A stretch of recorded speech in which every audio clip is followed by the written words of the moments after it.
ওটা কাল্পনিক, ওটা সে ঘুমাইয়া স্বপ্ন জুড়ে গেছে, নাউযু বিল্লাহি মিন যালিক। অথচ সূরা বনী ইসরাঈলের মধ্যে আল্লাহ রাব্বুল আলামিন ডাইরেক্ট বলে দিয়েছে আমার হাবিবরে আমি কি করেছি, আমি আমার হাবিবকে মক্কা থেকে উঠাইলাম, এখান থেকে বোরাকে উঠছে, বোরাকে এইখান তাকে নিয়ে গেছে একবার মসজিদে আকসা পর্যন্ত। সুবহানাল্লাহ বলবেন না?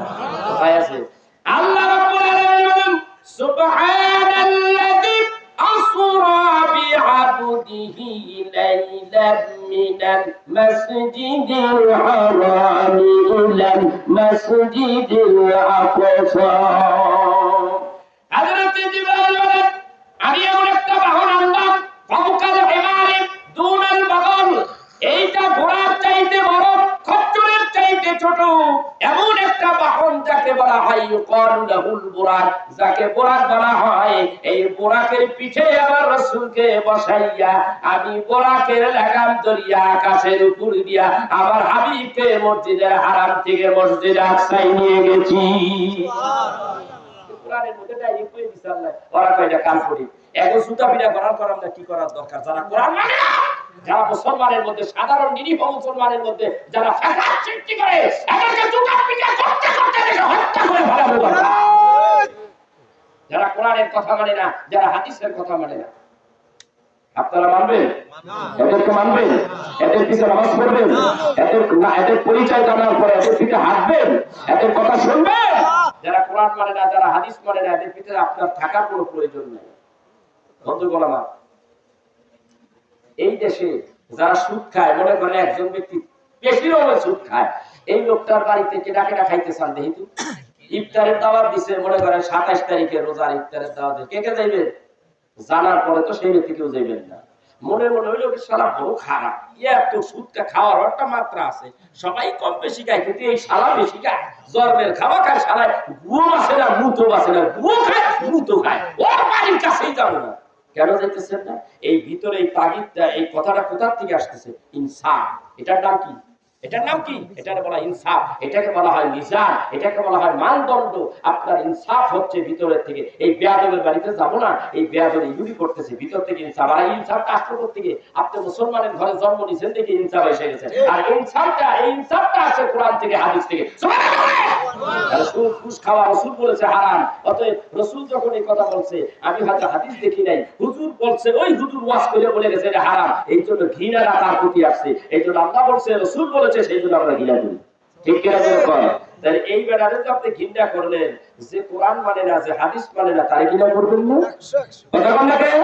এই যারে ঘৃণা করলেন, যে কোরআন মানে না, যে আল্লাহ মানে না, রাসূল মানে না, রাসূলের কথা মানে না, আল্লাহর কথা মানে না, তারে ঘৃণা করার দরকার আছে না?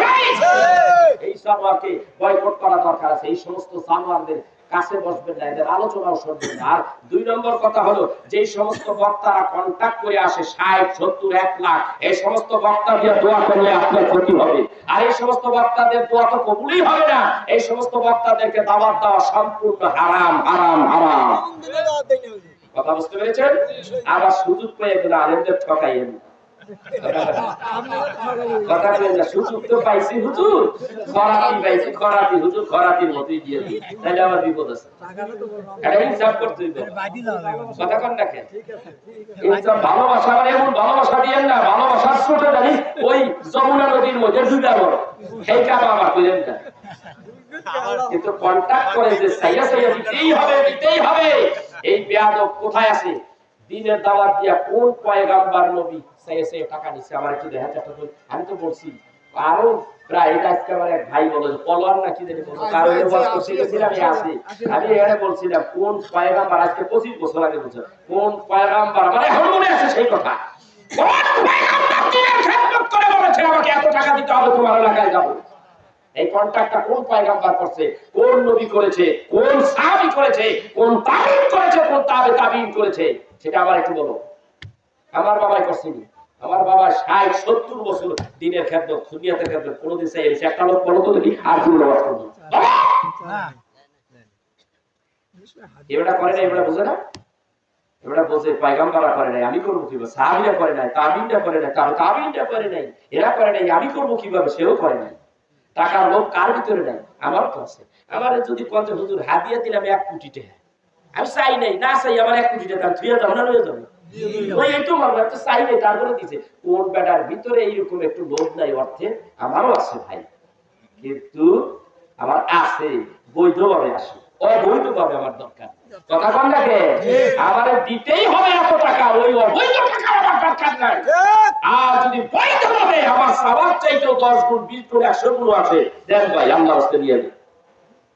তোমার ইসলাম না করে এসব পাইলে কই ফাইদেন পাইছে কোথায় পাইছো? আর সেই সমস্ত আলেমদের দাওয়াত দিয়া ওই দলের লোকেরা আমাদের সামনে ফখর করবা, লাখ থেকে করি না গেলাম শালা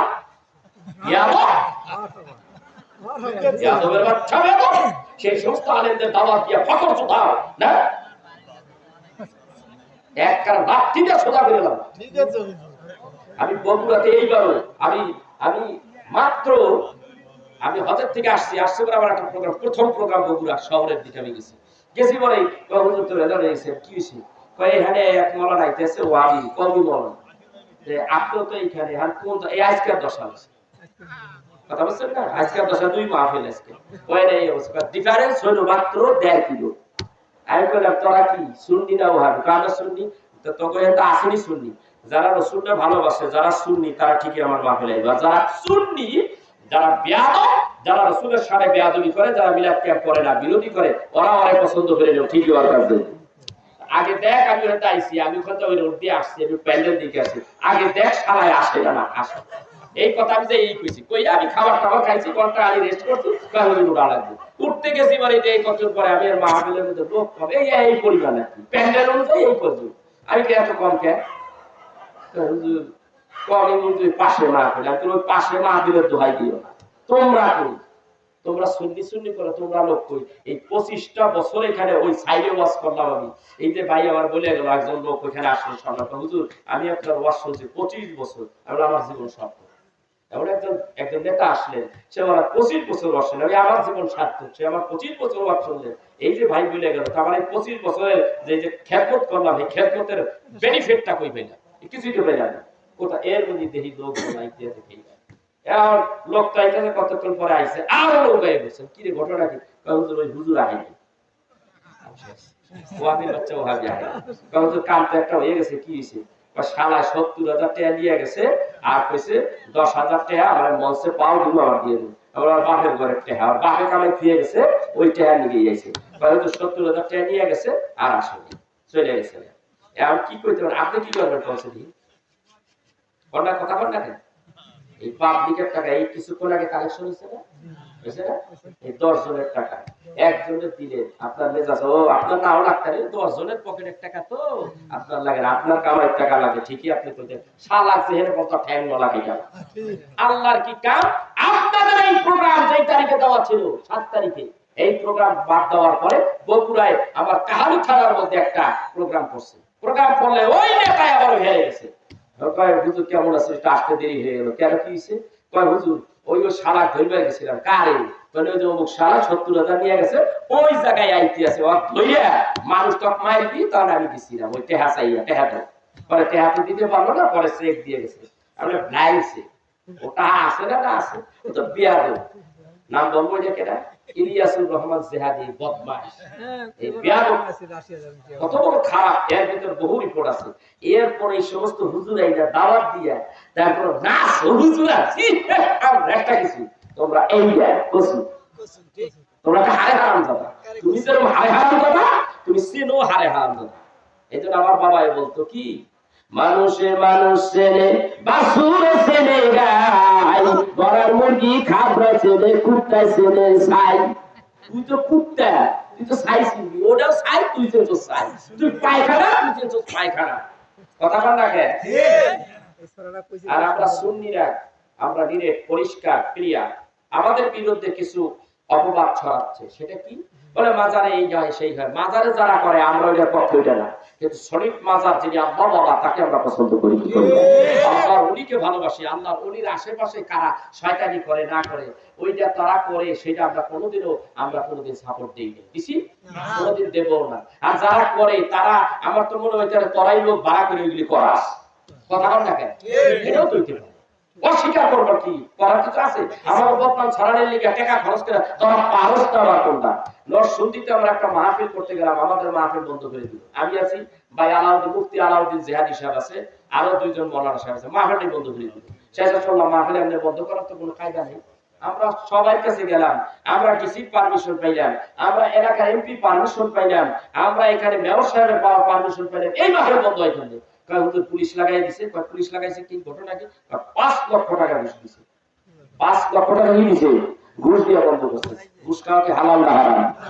আমি ওখানে গিয়ে আরেকটা মাহফিল করছি, জুতাটা টেবিলে ঘুরে পরে জুতাটা ফিরাবে আগে পর আমাদের মাহফিল আমরা সুন্নিয়াত করি দেখে আমাকে বয়কট করলো, আমাদেরকে এখান থেকে তাড়াই দেওয়ার জন্য উঠে লাগছে।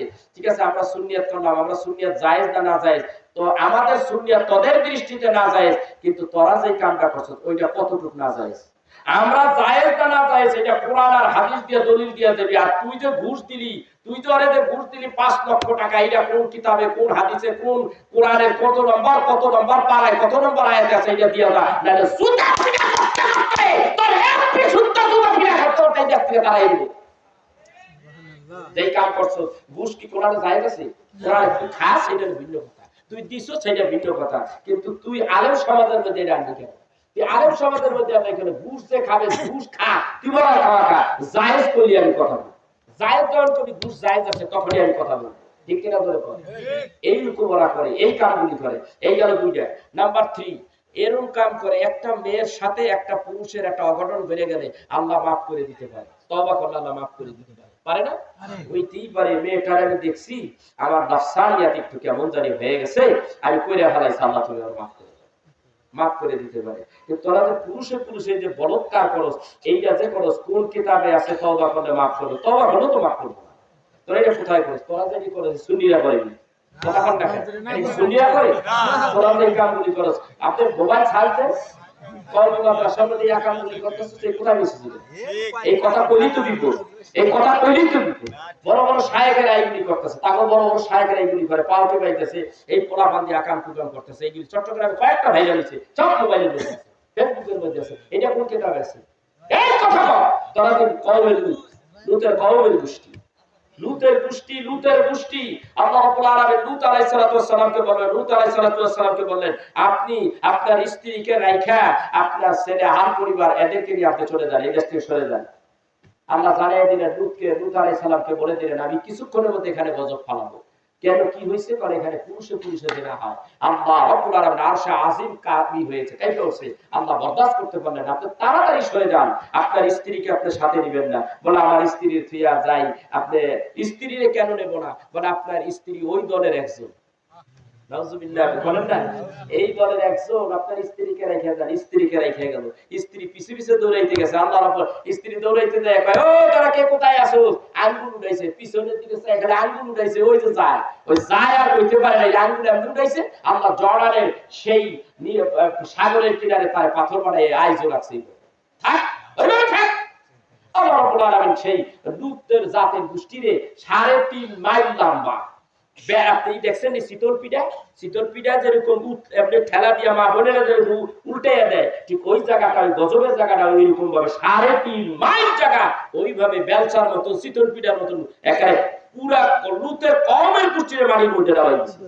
খালি বেশি কিছু করতে হয় নাই, এই মানুষগুলির মধ্যে ধইরা খালি এমনি বেলচার মতন উঠাইছে, উঠে খালি আস্তে করে খালি এক করিয়া দিছে, আসে এই পিঠে দিয়ে দিছে। ওই পিঠে কেন দিছে? পুরুষে যেটা করে সেইগুলি তোরা চালু করতেছিস, তোরা সেগুলো, তোদের আমরা চিনি না, কথা বলে তোরা চিনি না, তোরা বড় বড় কথা কস, বেটা কার সামনে বড় বড় কথা কস? এগুলি ছাড়া ভালো হয়ে যা, ভালো আমাদের কাছে আয়, আমাদের কাছে আইলে আমরা মানুষ বানাই দিই। তোরা জীবনে মানুষ হইতে পারবি না, তোরা জীবনেও মানুষ হইতে পারবে না, আমাদের গুণ ধরতে আসিস না। তোদের কত ভুল আছে সেটা দেখ, তোদের একটা ভুলের ওজন আর আমাদের সারা জীবনের ভুলের ওজন এক সমান হবে না। তোদের ওই একটা ভুলের ওজন এত ওজন, ঠিক কিনা ধরে বল। আমার ভাইরা, আমার বন্ধুরা, বলতেছিলাম আমার নবী কেমন নবী, মদিনায় যান নাই গো বাবা আমার। মসজিদে নবী আমার যখন মক্কা থেকে মদিনায় হিজরত করলেন, হিজরত করিয়া যেই জায়গায় 3 দিন 3 রাত্র একটা জায়গায় অবস্থান করলেন, ওই জায়গায় একটা মসজিদ নির্মাণ হয়। মসজিদটার নামটা কি? জানা আছে? ওই মসজিদের নাম কি জানা আসেনি? ওই মসজিদের নাম হলো মসজিদে কুবা। এই প্রথম জীবনে একটা মসজিদ, প্রথম মসজিদ বানাইলেন মসজিদে কুবা। এই মসজিদের মধ্যে যদি কোনো হাজী সাহেব তাইয়ার 2 রাকাত নামাজ পড়ে, আল্লাহ রাব্বুল আলামিন তার আমলের মধ্যে একটা কবুলিয়াত ও হজের সওয়াব দান করে দেয়। এরপরে আরেকটা মসজিদ আছে রে বাবা, এই মসজিদটার নাম হলো মসজিদে কিবলাতাইন। মসজিদে কিবলাতাইন অর্থ হলো 2 কিবলার মাঝখানে। হযরতে রাসূল আরবি সাল্লাল্লাহু আলাইহি ওয়াসাল্লাম মক্কা থেকে মদিনায় আসলে, এটা আমার কেমন নবী আগে চেনেন নবীজিকে? এ আমার ভাইরা, রাসূল আমার যখন ওখানে আসলেন, আসার পরে আসরের নামাজ পড়তেছিলেন। কতদিন পর? হিজরত করার কতদিন পর? বুখারীর মধ্যে আসছে 16 থেকে 17 মাস পরে আমার নবী ওই জায়গায় নামাজ পড়ায়। নামাজ পড়ে তখন কাবা ছিল, কাবা ছিল ওই জেরুজালেম যে এরিয়া এখন শুরু হইছে ফিলিস্তিনে। ওই ফিলিস্তিনের মুসলমানেরা যেই জায়গায় এখনো জিহাদ করতে আছে, ওই কাবার নাম হইল ওই মসজিদে আকসা। ওই মসজিদে আকসার দিকে চাইয়া নামাজ পড়তে লাগলেন। আর 2 রাকাত নামাজ পড়া হয়ে গেছে। 4 রাকাত নামাজের ভিতরে 2 রাকাত নামাজ কমপ্লিট হয়ে গেল। আর 2 রাকাত নামাজ পড়ার যখন নামাজ পড়ার জন্য যখন দাঁড়াইলেন, দাঁড়ানোর পরে আল্লাহ রাব্বুল আলামিনের নবী বারবার আকাশের দিকে তাকায় এই ভেবে, আল্লাহ গো, আমার কাবা, ওই আমার মায়ের দেশ, আমার বাবার দেশ, কাবা শরীফ, কাবা শরীফ মক্কা নগরের কাবা, ওই মক্কা নগরের কাবা বাইতুল্লাহ শরীফটারে যদি কাবা বানাইতা তাইলে কতই না সুন্দর যেন হতো। এই চিন্তা করে আর আকাশের দিকে বারবার তাকায়। আমার আল্লাহ রাব্বুল আলামিন বলেন, হাবিব 2 রাকাত নামাজ পড়ছেন ওই দিকে চাইয়া, আর 2 রাকাত নামাজ আপনার মন গেছে কিবলা হইল ওই মক্কা নগরের দিকে। আপনি ছিলেন এতক্ষণ উত্তর দিকে, এখন আপনি দক্ষিণ দিকে হলো কিবলা। মদিনার থেকে দক্ষিণ দিকেই হইল আপনার মক্কা শরীফ। আর মক্কা শরীফের ওই হারাম শরীফ আজকের থেকে কিবলা বানাইয়া দিলাম। আপনার আকাশের দিকে বারবার তাকানোটা আমি আল্লাহ দেখতেছি। আর দেরি করবেন না গো নবীজি, এখনই আপনি ঘুরে যান গো নবী। ফাবাল্লি ওয়াজহিকা সাতওয়াল মাসজিদিল হারাম।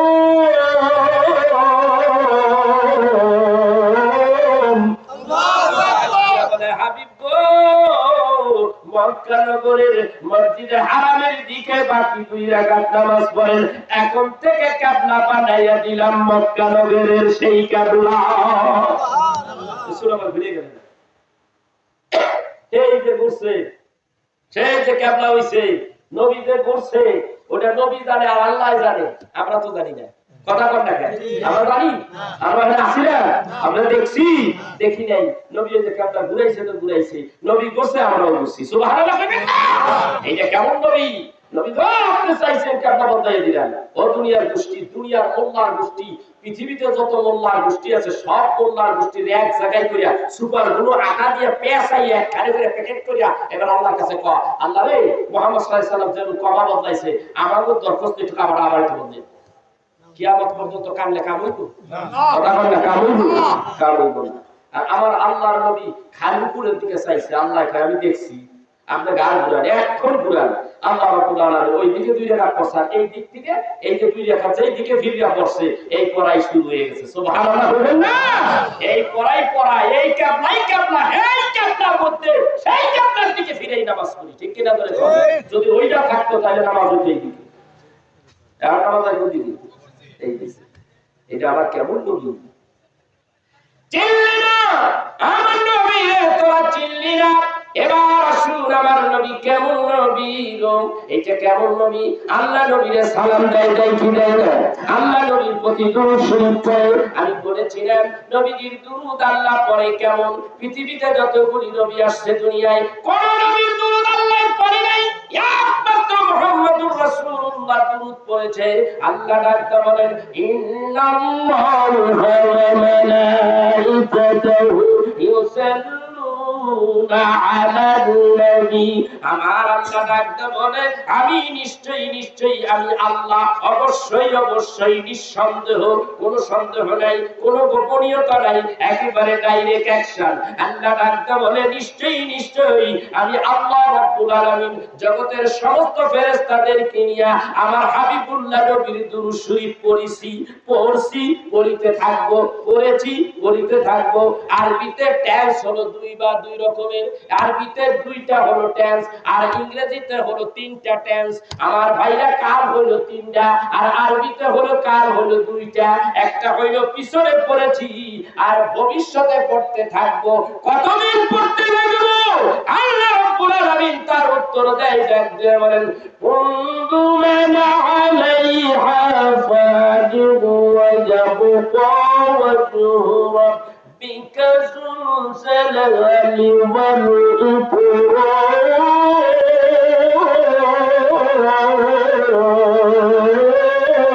আল্লাহু আকবার।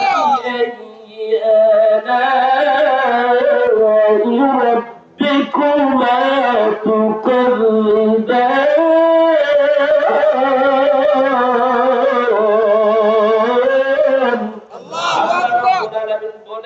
আমার কোন নিয়ামতকে তুমি অস্বীকার করবা? কুল্লু মান আলাইহা ফান ওয়া ইয়াবকা ওয়াজহু রাব্বিকা যুল জালালি ওয়াল ইকরাম।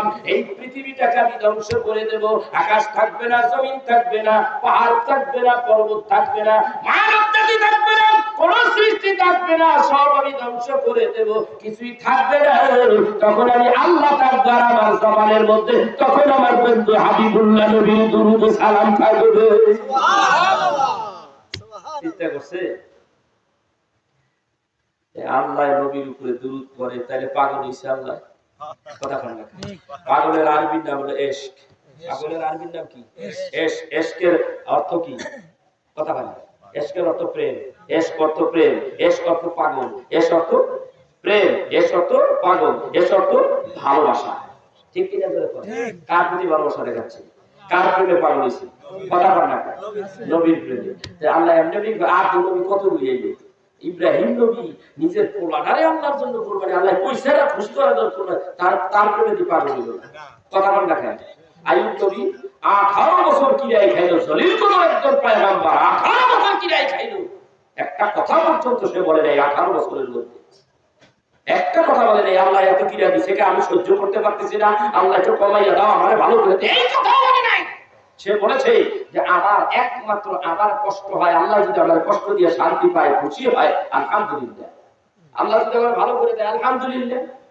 এই 18টা বছরের মধ্যে আইয়ুব নবী কোনো কথা কইল। এত বড় আইয়ুব, এত বড় জলিল কদর পয়গম্বর, 18টা বছর সে আল্লাহর জিকিরই করতেছে। তাইলে বুঝা গেল গোটা অঙ্গ প্রত্যঙ্গ তার কিরাই খাইছে, পোকা ধরছে, জিব্বাটা বড়। তাইলে জিকির করলো কেন? যখন তাকে 18 বছর পূর্ণ হয়ে গেছে, দুই দিকটা ধরছে, এই দুই পোকায় এমনি এরকম করতে। আচ্ছা, জিব্বার মধ্যে যদি এরকম করে, এই জিব্বা দিয়ে জিকির করা যায়? কথা বল না। এরকম করে সুশিয়ানি হয়, আবার ব্যথাও হয়। এই জিব্বা দিয়ে আমি জিকির করবো, এই আইয়ুবের কথা, এই জবান দিয়ে কথা বাইছে। এরপরও কি কইছে আল্লাহ তুমি আমার ভালো করে দাও, তাও তো সে কি বললো আল্লাহ বুঝিয়ে দিয়েছে। সে কি বললো? সে এইরকম ভাবে বললো وَأَيُّوبَ إِذْ نَادَى رَبَّهُ أَنِّي مَسَّنِيَ الضُّرُّ وَأَنْتَ أَرْحَمُ الرَّاحِمِينَ।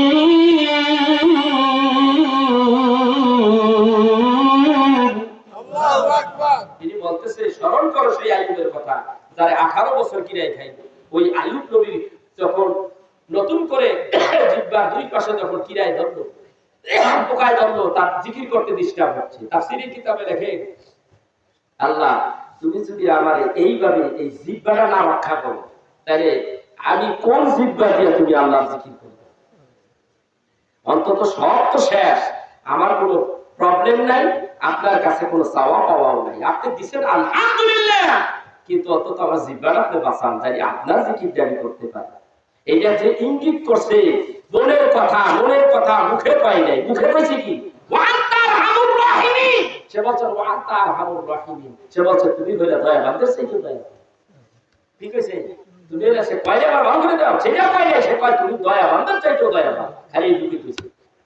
এখানে एग्जांपल আনতে পারি, এখানে শাহজাদপুর কেন্দ্রীয় জামে মসজিদ নামাজ হচ্ছে, একজন অন্ধ ব্যক্তি যাইয়া দাঁড়াইলেন, তার জুব্বা তার জামাটা সে উল্টায় দিকে উঠিয়া, মানুষ নামাজের ভিতর থেকে দলে দলে বের হয়ে আসতেছে নামাজ শেষ করে, সে খালি বলতেছে অন্ধ মানুষ, ও ভাইরা আমি অন্ধ মানুষ।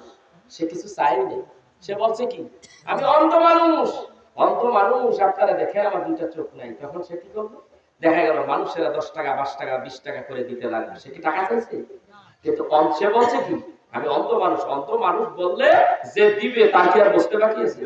তো উনি যে বলতেছে ওয়ান তার হামুর রাখতে তুমি দয়াবান তো চাইছো, দয়াবান তাফসীর করা আগে বুঝতে হবে, তাফসীরের আয়াতের শান মানগুলো বুঝতে হবে, শানে নজুল বুঝতে হবে, আয়াতের ইঙ্গিত বুঝতে হবে, নাইলে কোনো রকমের তাফসীর হবে না। তো উনি বলতে চাচ্ছে ওয়ান তার হামুর রাখনি, এর মানে হলো আল্লাহ তুমি হলো দয়াবানদের চাইতে দয়াবান, তার মধ্যেও কিছু আছে ওটা আল্লাহর বুঝতে বাকি হইছে, আছে না নাই? বুঝতে বাকি হয়েছে? বুঝতে আর বাকি নাই, আল্লাহ কয় বুঝা লাইছি।